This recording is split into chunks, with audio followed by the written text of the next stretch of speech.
perspective. God gives people different gifts. Sometimes God gives people a gift to be a very, very good spiritual teacher, a very good financial teacher, let's say. Separate those two, right?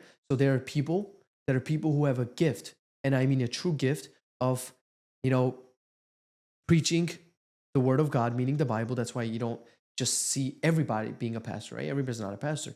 Some have that unique gift of preaching the gospel. Now, you're a businessman, but you still preach the word of God in the ability that you have given are given by God. That you're preaching the good news. You're making sure that people understand that, okay, I'm successful, but don't look at me as if I got everything. Because if I don't have God, I don't have anything. So remember that first I have God, and that's why I have these stuff. You bring people to God through your success, not to money through your success. There's a difference, right? Now, with that, but God gave you a gift to make money. So when you make money, you can now, with that gift, not pervert it and bring people to love the money, but to love the fact that you're able to serve and use God's glory through the gift that He has given you. Meaning, people who make a lot of money, some of them say, and I'm talking about the ones who, like, here's the thing: when Isaiah was talking, that really opened up my eyes to what it can look like of somebody who is gifted to make money, use it for God's glory, right? And I think that he's doing that, as far as I know, right? From what I've heard, what I've seen, the way he talks, he goes, God can just take it all away right now. I don't have a problem. I will submit to him, because for him, God is first. And he's just using his gift and the ability that he has to use the skill sets to make money. So if you can have that and God gave you that gift, I think not using it could also be you going against God's gift for you and operating from fear rather than through faith, right? When did I say? You did, I'm not saying you said it, but it kind of came out that you're separating the two when you don't always have to separate those two, because they're two different gifts. God is first, but being a pastor is not above being a businessman.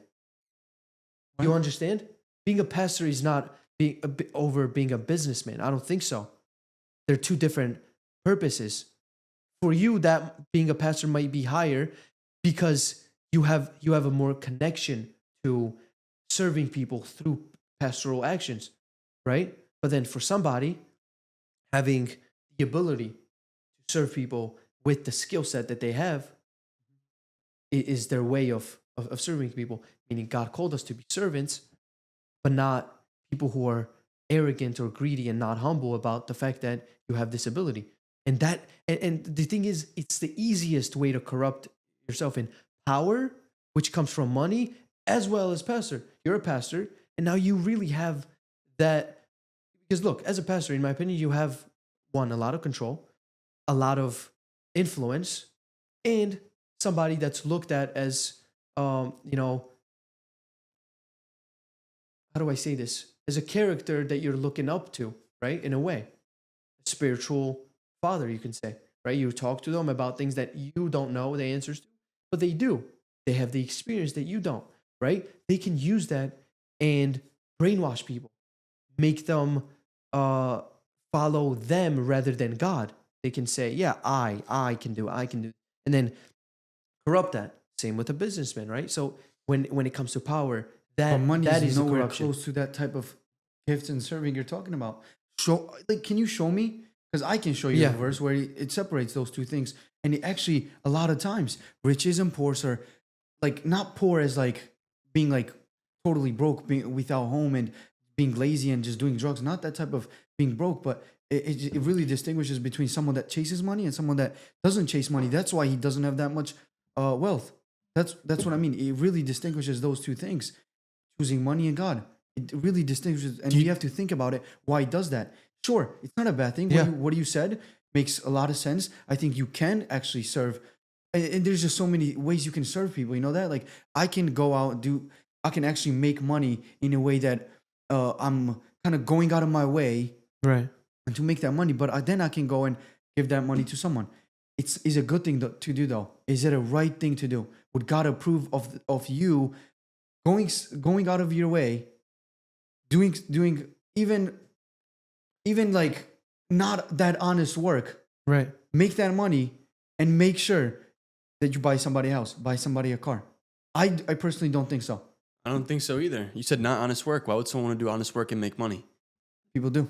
I bet. And then you know what they say? You know That- what they that's say? why it's a This is dangerous- That's why- this is a God-given gift that I'm using to make all this money.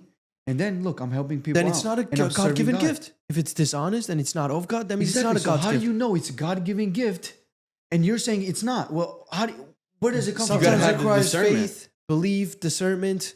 Sometimes you just have to kind of trust people and see, okay, I understand this person saying this. I go, yo, great. Love to hear that. But then you look at their fruits. Do their fruits approve that? If not, Jesus tells us about that. Judge somebody based on their fruits. What kind of fruits does somebody bear? That is the biggest discernment you can have as a Christian to know if somebody is doing what they're preaching. If I say I love God, let's say, right? I turn around, slap Mike in the face, I'm a hypocrite, right? That's example. So Yeah. that means I said one thing, but I did the other. Same with, oh, I love God so much. And then next thing you know, somebody's going to make money and they're going to go to a strip club, let's say. Right? That's not how it works. But you're flipping. Or they support something that has to do with But you're people giving me two scenarios stepping that into a can sin. always work in any way, right? In any way. Let's But I am narrow it down. connecting. I'm connecting God and money. I'm talking about. You different- shouldn't connect I'm them. talking about different. All right. Okay. Then I'm asking you again. I'm like, because look, Yeah. I'm reading the Bible and I've been reading it from start to, and I'm about to like going to the Gospels. I'm already like Yeah. finishing up the Old Testament. And dude, nowhere in the Bible actually, like, I've been searching for this. I've been hearing from a lot of people keep saying this thing over and over again. You can be a Christian. You can love God. You can also success. You can also make a lot of money. You can make sure that you live in a good house, a good car. Make sure that you can help all these people with. You can buy houses for them. You can buy out. Like none of that stuff is mentioned. Money and serving people with wealth is not mentioned in the Bible. And yeah, you might say King Solomon, but that was different. That was completely different because he asked for wisdom and God gave him that. But how do we know? How do we know? And you're saying, yeah, sure, the fruits they bear, right? But what if someone bears a good fruit, but you don't know where their money comes from? You can almost be blinded to it. That's why you can't, like, I know I can say, like, you can't trust with it with the same thing what you're saying, but my idea isn't don't make money. I'm just not connecting money the same way you guys are connecting God and money. That's all.